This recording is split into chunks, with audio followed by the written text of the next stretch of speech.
നഷ്ടപ്പെടുന്ന സെക്കൻഡുകൾക്കൊപ്പമെത്താൻ എത്ര പ്രയാസപ്പെട്ടാണ് നാം മുന്നോട്ട് നീങ്ങുന്നത്. ലോകം വിളമ്പിവെച്ചതിലെല്ലാം അഭിരമിക്കാൻ എത്ര മനോഹരമായിട്ടാണ് നമ്മുടെ സമയത്തെ നാം ക്രമീകരിച്ചത്. സൗഹൃദ കൂട്ടങ്ങൾക്കൊപ്പമുള്ള ഉല്ലാസയാത്രയ്ക്കായി നിങ്ങൾ ഒരുങ്ങി വന്നത് ഓർമ്മയില്ലേ? നഷ്ടങ്ങളുടെ കണക്ക് പുസ്തകത്തിലെ അവസാന താളും മറിയും മുമ്പ് നമുക്ക് നാഥനെ കണ്ടെത്താം.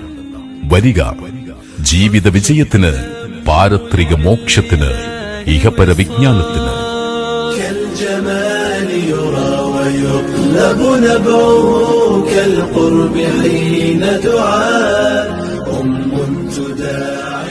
ഹൃദയപൂർവം നിങ്ങളെ സ്വാഗതം ചെയ്യുന്നു. رب قربنا وباركنا لنعمل صالحا.